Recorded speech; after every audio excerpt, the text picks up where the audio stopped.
teman-teman semua, kenalin aku Wiwit dan bareng teman-teman aku ada Ica, Irdi, Farhan, dan Ferhan. Nah, di video kali ini kita bakal bahas satu topik yang penting banget di dalam subjek hukum internasional, yaitu hukum diplomatik.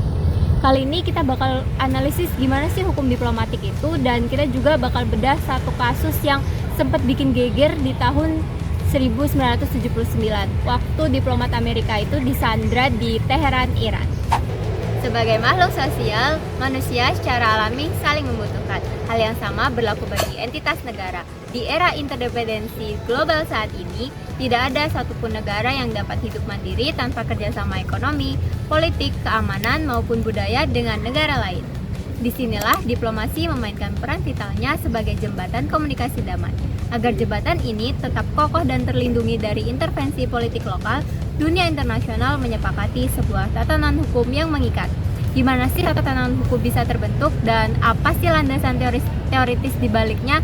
Yuk kita simak penjelasan Ica. Baik, terima kasih Akhir Jati. Rekan-rekan sekalian, hak kekebalan atau imunitas diplomatik yang dinikmati para utusan negara hari ini tidak muncul begitu saja, melainkan berevolusi melalui peradaban teoristis yang sangat panjang. Secara historis, terdapat 3 teori utama yang mendasari pemberian imunitas tersebut. Yang pertama adalah teori exterioritas, doktrin klasik dari Pierre Ayrault dan Hugo Grotius. Ini menggunakan fiksi hukum yang menyatakan bahwa diplomat dan gedung kedutaan di wilayah negara pengirim, walaupun memberikan kekebalan absolut, teori ini akhirnya ditinggalkan pada abad ke-20 karena sering disalahgunakan, misalnya untuk menyembunyikan kriminal domestik di dalam kedutaan. Yang kedua, teori hubungan fungsional. Teori inilah yang menjadi roh utama dari hukum diplomatik modern dan diadopsi dalam Konvensi Wina tahun 1961. Teori ini menegaskan bahwa hak imunitas diberikan bukan demi keuntungan pribadi sang diplomat, melainkan murni atas dasar kebutuhan fungsional, agar mereka dapat menjalankan misi kedutaan secara independen, aman, tanpa bayang-bayang kriminalitas atau intimidasi dari sistem hukum negara penerima. Yang ketiga adalah teori keterwakilan, yang memandang diplomat sebagai personifikasi atau representasi langsung dari kedaulatan kepada kepala negara pengirim, sehingga segala bentuk penghinaan terhadap diplomat dianggap sebagai pelanggaran terhadap kehormatan negara pengirim itu sendiri. Selanjutnya, dari mana sajakah aturan-aturan hukum diplomatik ini berasal? Ada 3 sumber utama hukum diplomatik internasional. Yang pertama, hukum kebiasaan internasional yang lahir dari praktik konsisten antar negara yang kemudian dianggap sebagai kewajiban hukum atau opinio juris. Yang kedua, ada Konvensi Wina tahun 1961 tentang hubungan diplomatik yang menjadi landasan kodifikasi tertulis terpenting di dunia hingga hari ini. Yang ketiga, Konvensi Wina tahun 1963 tentang hubungan konsuler yang membedakan fungsi politik perwakilan dengan fungsi pelayanan administratif sipil. Di nasional masing-masing negara setempat selama tidak bertentangan dengan hukum internasional yang lebih tinggi. Untuk penjelasan mengenai bagaimana seorang diplomat secara resmi diangkat dan apa saja tugas-tugas real mereka akan dipaparkan oleh rekan saya, Irdi. Nah, terima kasih ya Ica. Jadi buat teman-teman yang belum tahu, pengiriman kepala diplomatik seperti duta besar dan lain-lain itu memerlukan proses yang sangat ketat dan nggak boleh sembarangan. Semua itu ada protokolnya sendiri. Nah, jadi yang pertama ada prosedur yang disebut agreement.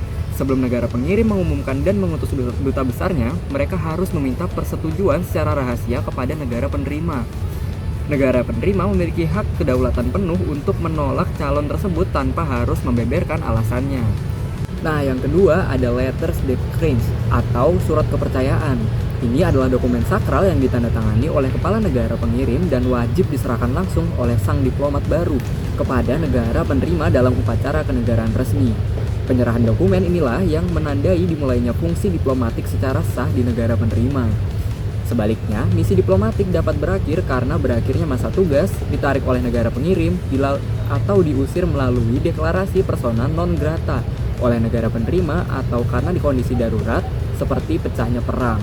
Dan yang terakhir ada promoting friendly relation atau promosi, membangun hubungan persahabatan, kerjasama budaya, ilmu pengetahuan, dan perdagangan bilateral.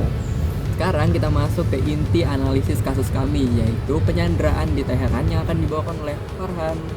Oke, terima kasih buat Irdi yang sudah menjelaskan di slide sebelumnya. Mari kita arahkan pembicaraan kita kali ini pada masa kelam hukum internasional. Kasus yang saya akan bawa adalah kasus United States melawan Iran pada tahun 1979 hingga 1981. Kasus ini merupakan sebuah ujian terbesar dalam sejarah modern mengenai kekuatan, keabsahan, dan juga sifat politik dari imunitas diplomatik. Oke, sebelumnya mari kita bedah latar belakangnya. Pada tanggal 4 November 1979, di tengah gejolak dari revolusi Islam Iran, ratusan demonstran dan juga mahasiswa radikal menyerbu kompleks kedutaan besar Amerika Serikat di Teheran. Mereka menduduki gedung kedutaan dan menyandra 52 diplomat serta warga negara Amerika Serikat selama 444 hari lamanya. Kejadian ini menjadi sangat krusial karena pemerintahan revolusioner Iran yang baru dipimpin kepemimpinan Ayatollah Khamenei secara eksplisit tidak menghentikan penyerbuan tersebut, melainkan mendukung dan juga memanfaatkan penyanderaan tersebut sebagai alat tawar politik terhadap AS. Pertanyaan hukum fundamental yang muncul di hadapan dunia pada saat itu adalah apakah pemerintah Iran secara hukum bertanggung jawab atas aksi yang awalnya dilakukan oleh aktor non-negara, dan apakah gejolak revolusi internal dapat dijadikan sebuah pembenaran hukum untuk mengabaikan perlindungan terhadap kedutaan asing. Dan analisis mengenai jalannya gugatan di Mahkamah Internasional dan implementasi putusannya akan dijelaskan secara detail oleh teman saya, yaitu Ferhat. Baik, terima kasih Farhan atas pelanggaran masif tersebut. Amerika Serikat membawa kasus ini ke Mahkamah Internasional atau International Court of Justice. Dalam pernyataannya yang bersejarah, ICJ menolak keras pembenaran Iran dan memutuskan bahwa Iran telah melanggar kewajiban internasionalnya secara terang-terangan dan fatal. Mahkamah menegaskan 2 poin konstitutif hukum diplomatik. Yang pertama, kewajiban proteksi mutlak. Negara penerima memiliki tanggung jawab absolut untuk menjaga keamanan gedung kedutaan dan keselamatan personel keselamatan asing dari gangguan apapun, sekalipun penyerbuan awalnya dilakukan oleh demonstrasi sipil, pembiaran dan dukungan formal yang dilakukan pemerintah Iran. Setelahnya telah mengubah tindakan sipil tersebut menjadi tindakan resmi negara atau state action yang melanggar hukum internasional. Kedua, sifat absolut imunitas. ICJ menegaskan bahwa hak kekebalan diplomatik bersifat mutlak bahkan dalam kondisi konflik politik ekstrim sekalipun. Hindari kebingungan dalam praktik hubungan luar negeri, kita juga harus memahami perbedaan esensial antara perwakilan diplomatik dan konsuler sebagaimana yang tercantum dalam tabel perbandingan ini. Jika perwakilan diplomatik berfokus pada hubungan politik kenegaraan tingkat tinggi yang dinaungi oleh Konvensi Wina 1961 dengan sifat kekebalan yang absolut penuh, perwakilan konsuler di bawah Konvensi Wina 1963 memiliki fokus pada pelayanan administrasi sipil dengan kekebalan yang bersifat fungsional atau terbatas, hanya saja menjalankan tugas kedinasan saja. Lalu, apa yang terjadi jika seorang diplomat asing justru melakukan tindakan kriminal di negara penerima? Apakah mereka kebal selamanya dan tidak bisa ditindak? Konvensi Wina 1961 menggarisbawahi bahwa kekebalan bukanlah lisensi untuk melanggar hukum setempat. Pasal 41 mewajibkan diplomat menghormati hukum lokal. Jika terjadi pelanggaran serius, hukum internasional menyediakan jalur penyelesaian yang sah beradab. Yang pertama, menyatakan diplomat tersebut sebagai persona non grata atau mengusirnya keluar dari negara.